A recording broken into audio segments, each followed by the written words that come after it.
Hi, it's John Linnell from They Might Be Giants, and you're listening to the mixtape. Hello and welcome to today's mixtape and today on the show. It is an absolute pleasure to welcome John Linnell from They Might Be Giants. How are you, John? Hello. How are you, Mark? Very well, thanks. Very well. Thanks for coming on the show, making the time. Really appreciate it. Pleasure. So, big news, mate. New album Yeah. out on April the 14th. The World is to Dig. First of all, John, first question that sprung to my mind was the album title. Like a little bit, I don't know, it sparked my curiosity a little bit. What does the album title mean to you? Well, as you may or may not know, it's based on a Maurice Sendak book for children called "A Hole Is to Dig." It's kind of a funny title for a book that's explaining the purpose of a hole, which is to dig. Um, and I think my partner John Flansburgh just thought that that would be a thing to riff off of. So that's basically it. It's just it's a very optimistic, open-minded kind of idea that as bleak, this is my own, I'm adding this on to whatever his thoughts are about it, is that like as grim as the situation in the world ever gets, the world is still there for us to dig. Fantastic. Great one. Excellent. I've been sent a few sort of sample tracks as well to listen to. And the one that I enjoyed the most was Wu-Tang. Yeah, tell us a bit about that one, and are you a fan yourself of the Wu-Tang Clan? Yes, absolutely. I guess the sort of explanation we have for ourselves for this song is that we like the idea of doing an homage to a band or another kind of music or some other cultural thing, but not remotely in the style of that thing. So it's as if, and I mean, the original germ of this idea was, what if we wrote a heavy metal song? Rather, what if we wrote a Tin Pan Alley song that celebrated heavy metal?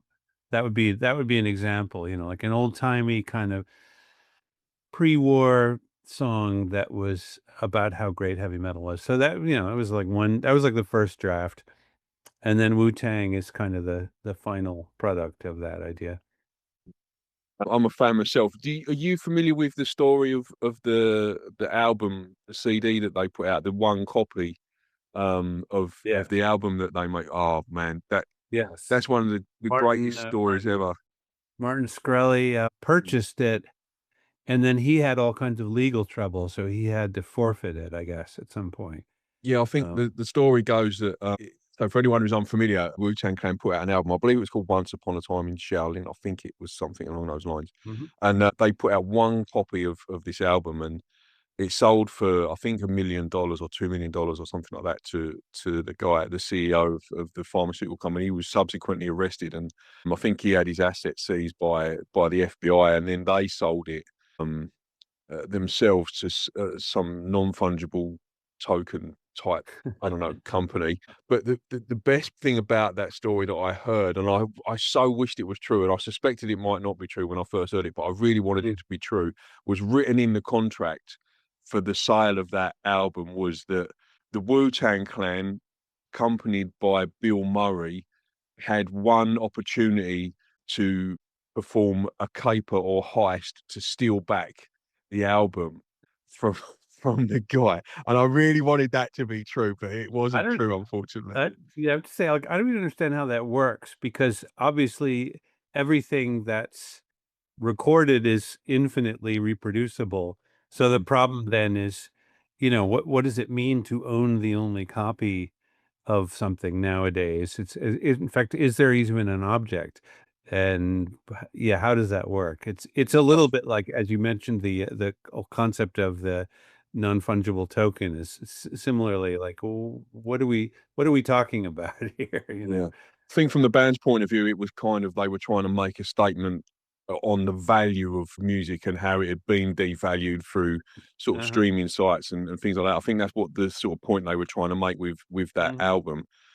But yeah, and I think there was also clauses within the sale about reproduction and what can be done with it, and it could only be done at listening partners, and you couldn't benefit financially from owning the album. I think there was lots of stuff like that. But yeah, great story. And yeah, I think they had the first listening party was here in Australia. I think they had one in Hobart in Tasmania. Okay.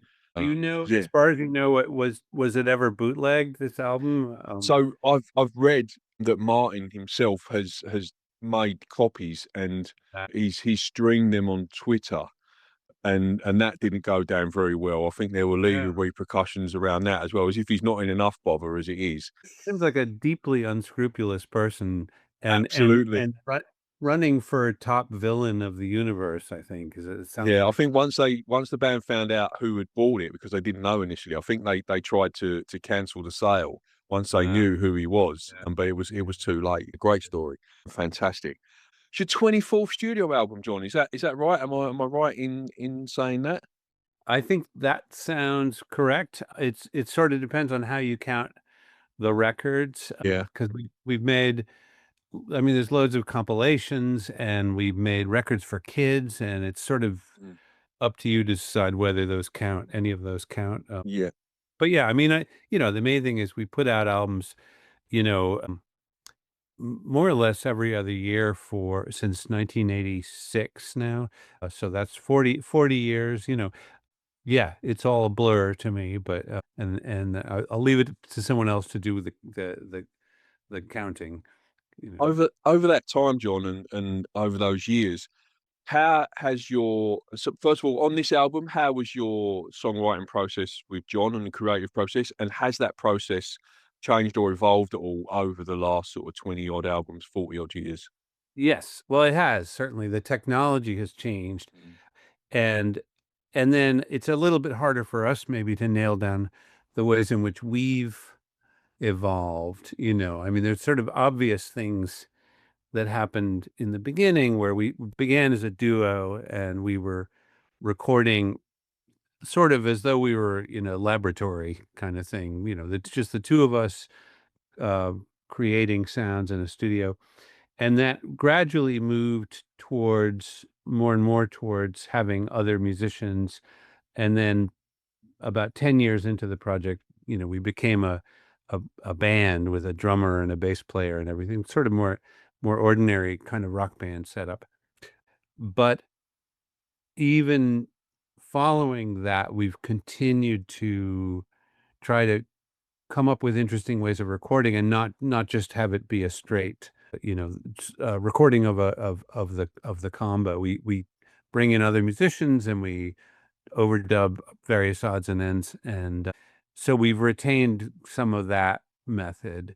And then, more kind of technically, we went from recording everything on tape in the '80s to doing everything digitally, mm, and that's enabled us, like, as everybody now knows, it's much easier to do a lot of stuff on your own. You can do a lot of recording at home now that we were unable to quite meet that technically, meet that kind of standard, when we started, although we did do home recording, but it was much more low fidelity back in the day. Yeah, no, absolutely. And also I saw as well, which I always love to see, the album's coming out on all the physical formats, CD, cassette, and vinyl as well. Are you a fan of the physical formats yourself, John? I would put that on my partner's, ledger. He's been a big vinyl enthusiast all along, even since the time when there was only vinyl. He's always collected vinyl, and so I think he's really been enthusiastic about reviving vinyl in the last couple decades, um, and he pays a lot more attention to the quality. I think he's very interested in making sure the pressing is done correctly, and that's something, that the standards unfortunately have slipped, and since in our lifetime. I think that there was a much higher standard back in the day, and it is possible to get your vinyl pressed properly, but it's also very commonplace for people to do a bad job. Absolutely. If anyone wants to get involved in the physical formats, it's tmbgshop.com. com is the place where you can go and at the moment, time of recording, pre-order the album. But yeah, that's where you can grab that. And if you're listening on demand or on any of the streaming places or on the YouTube channel, I'll put a link in the description down below so you can go and grab that from the shop. John, finally on the album, in one sentence, why should people listen to The World Is to Dig? Wow. Well, you're putting me on the spot there. It's a personal choice. I don't know whether I can argue that it's necessary, but I suppose the thing is that we've always been the kind of band that people consider sort of their personal choice. Like we're not something that gets forced down your throat. And really all along, I think people have discovered us and felt like that lent a kind of, a kind of personal relationship to the band for them, if that makes sense grammatically. We are, we're maybe not everybody likes us, but we are available for anyone to like us, you know, and we're deeply committed to this project, obviously. We're not here for we're not doing it for the money, although we do make a living at it. The one thing I've noticed on your fan base is a very dedicated, passionate fan base for They Yeah. Might Be Giants. Like they're Oh, they're not really they're sort of, yeah, nuts. voracious. Yep. Yeah, oh, fantastic. All right, John, let's jump into the mixtape track choices then, mate. Right. So the show's called The Mixtape, and when I get guests like yourself on, as a way of exploring your influences and inspirations, I ask you to make up an imaginary mixtape and pick a few tracks for it. So Okay. track one of your mixtape, John, is an attention grabber, mate. What would you put on your mixtape as an attention grabber? Attention Kick you off. grabber. Well, okay, there's a old song from the '60s that maybe I should save this for the cover because it is a cover song, um, by a group called We Five, and they were covering a sort of folky song done by a couple, but they did a much more rock version, very kind of guitar-based version of the song, and We Five's it was their, I think, one big hit, and it's called "You Were on My Mind." Um And it's pretty exciting kind of songwriting as far as I'm concerned, because it takes a lot of unexpected turns. Uh, it's a very intense song with a very kind of unexpected and emotional kind of lyric to it.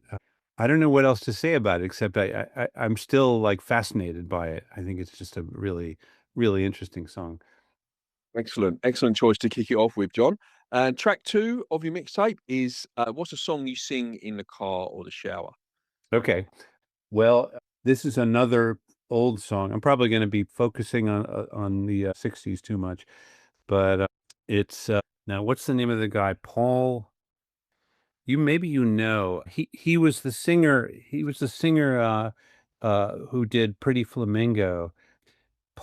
Is it Paul Jones? I'm forgetting now. What? Uh, John Paul Jones, is it? no, no, he was the singer. Oh, Let me from Manfred Mann. Yeah, yeah, For yeah, yeah, Manfred Mann, yeah, yeah, yeah. yeah. Paul Jones. Yeah, yeah, Paul yeah. Jones, okay. Yeah. He did a song, I think it may have been a solo track that he did, and it was called, and again, I have to look this up, but I think it's called "I've Been a Bad, Bad Boy." That's the yeah, that's the title, and that is the chorus. It's kind of it's a kind of more of a big production with, like, a string section and everything.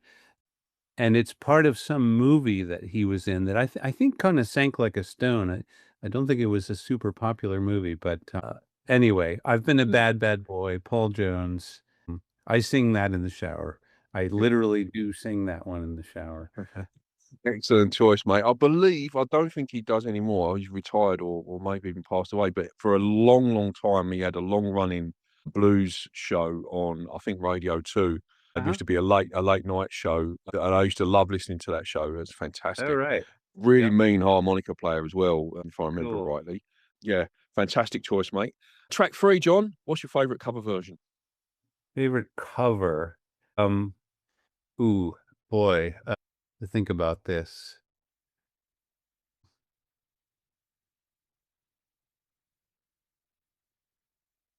Yeah, I guess I don't know. I'm just gonna say "Do You Wanna Dance" by the Ramones.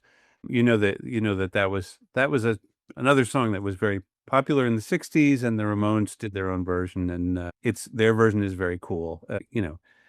They made a Ramonesy sounding version of it. Mm. Yeah. What makes a good cover version for you, John? What do you look for in a cover?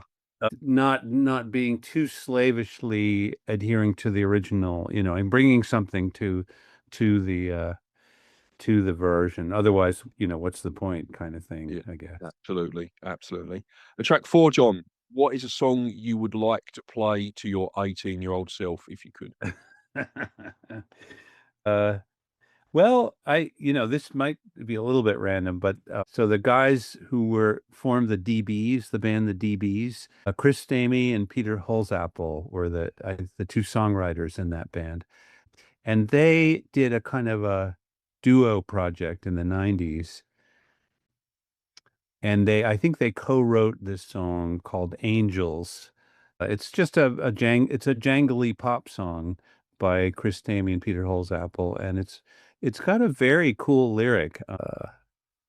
But and of course, my 18-year-old self it was written after I was 18, so Yeah, I wouldn't have. There's no way I would have been able to hear it. No. Actually, yeah. that's a really interesting question. I should think of something more futuristic to play for my 18-year-old self. Um, There's lots of if I different ways people come at that, like Yeah, life yeah, no, advice, I think lyrical that would life be advice, or right, right. I think that, yeah, the more interesting thing would be to play my 18-year-old self something from that was technologically and stylistically not yet invented. So what would that be? Maybe something by Daft Punk or something like that. I don't know. yeah, Have to yeah. think. That's a great one. Sugar Ross gets picked in that category a bit as Oh well. yeah, yeah, They're sort of like that the would be little a good bit one. sort of futuristic, yeah, for sure. Exactly. Uh, what sort of stuff were you actually listening to when you were 18, John? When I was 18, let's think about this. I don't know. It's probably Alice Cooper or something like that. Mm, Of yeah, course, he had a makes song sense. called 18, so Yeah. that's probably why I thought of it. But he was actually he was that song was in my record collection when I was 18, so I guess Mm. that's probably why I thought of it. And track 5, John, if you were making up your mixtape for like a romantic interest, you want to let someone know that you're keen on them in that way, what would be a song you would use for that, mate? Romantic interest. I don't It might be a Frank Sinatra song called Nice and Easy. I think that's a kind of yeah. That's without getting too personal. I think that's the kind of song that I think has a message to it that I I would approve, basically, in that situation. Great choice, mate. Fantastic. And finally, for your mixtape, John, a deep cut album track or B side. Deep track album. Uh, I don't know if this was a B-side but Frank Black, when he went solo, he had he, this. I don't think this was released as a single, so I guess it's a deep track. There's a song called Manitoba from the album Show Me Your Tears. That's a beautiful song. It's a really intense song. I don't think too many people have heard it, but what do I Yeah. know? Probably if you're a Frank Black fan, you've probably heard it. That's the idea of that track is that choice is just to get sort of the unearth those gems that are sort of underappreciated and don't get the kudos that they deserve. So yeah, that's Uh-huh. a great one for that. And the other question I had for you was any imminent tour announcements? I know you probably can't say too much, but for us down in Australia for the new album, any chance of any future dates? I would say we are coming to Australia, but I don't think it'll be this year. We've got a tour that's already booked here in the States, that's beginning soon. So we'll be kind of in the eastern United States for the rest of the spring, I guess. Going as far as Chicago and parts between, and I'm in New York, so between here and Chicago, just a lot of fairly close dates. And then in the fall, we're going to Texas, and we'll have some other dates that I haven't completely memorized. but it's mainly the United States. I think that probably starting next year, we'll be going overseas, and that's about all I can predict. I don't know exactly when or where, but as you know, we've been certainly played Australia a lot in the recent past, and so I imagine we'll be coming back. Excellent. Look forward to that. We'll round out with a quick fire five, John. I call them quick fire, but we've got like sort of 5 minutes, so you can elaborate on your answers if you Okay. want. These are mostly geared around like touring and live shows and stuff like that. Okay. First one, what's on your tour rider? Anything weird or interesting? Probably not actually. I think it's very practical stuff. I like root beer, so that's on there. But yeah, there's nothing unusual, I don't think, about our rider. It's pretty normal. Do you have a pre-show ritual? Mm, well, I have to tell you, this is no secret, but I'm 66 years old, and so if it's possible between sound check and show, I will actually try and get a nap in sometimes. And you'd be amazed at how much better a show I can perform if I've just had a very brief little cat nap. I saw something online recently that said it was like a meme or something that said if you see someone over 50 out after 9 o'clock at night, they've definitely had a nap. Yeah, that's Exactly. true. That's true for That's me as well, for sure, absolutely 100%. right. Is there one thing or personal item that you take on tour with you, like from home, like a home comfort or anything like that? Yeah, I like cameras. I'm kind of a vintage camera guy. In fact, here's one I just got right next to me. It's Nice. the Russian started off as a Leica copy and then it kind of evolved, but this is probably from the 1950s. It's just a 35 millimeter camera, with a fairly, it doesn't have any electronics in it, but it's fun. I like taking film photography when I'm out on the road, and so it's just a way to enjoy traveling around. Is it hard to get film for those cameras, or is it specialist shops No, still around? no, it's Oh, still okay. in fact, I think it's enjoying a revival right now. The 35 Yeah. millimeter anyway. This is like starting to perk up the Kodak company, which has been not doing Yeah. well Yeah. recently, but I think they're probably starting to enjoy more sales thanks to the revival of film and Fuji. I think Fuji as well in Japan. Mm, yeah. And what's your favourite city to play live, John? Ooh, uh, that's a tough one. I mean, I like being home, so we'll be doing some shows here in Brooklyn. There's a beautiful theater down here called the King's Theater that we played last year. That's amazing. Yeah, I suppose, I mean, I love traveling. I love seeing interesting, exotic places, but I also like being home. So I guess I'd have to say New York. Mm, you great choice. And finally, if you could time travel to one concert in history, which concert would you choose? Ah, I don't know. Well, it'd be interesting if you really were opening that up. It'd be interesting to find out what ancient music actually sounded like because nobody knows, and there wasn't, up until the Middle Ages, there was no accurate notation. So if you could go back and hear what the Romans were doing or the Greeks back in the day, you know, kind of answer some questions about what their music actually sounded like. Because all we really know is the fake versions in Hollywood movies. So That's yeah, I a just yeah. that's a great answer. That's the most amount of time travel we ever had. We've had like Bach and Beethoven recitals before, but no one's ever gone back that far. So yeah, that's a great one. I would take either of those as well. John, it's been an absolute pleasure chatting to you, mate. Thanks so much for coming on the show. The World is to Dig. They Might Be Giants is out April the 14th. TMBG shop for all the physical formats and out everywhere on all the streaming platforms as well. Good luck with the record, John. Thanks so much for coming on the show, mate. Thanks, Mark. Hope to see you out in the down under someday soon. I'll Okay. definitely get to you next show, mate. Yeah, for sure. Thank you, mate. Cheers. Cool. All right. See you later. Bye. Bye bye.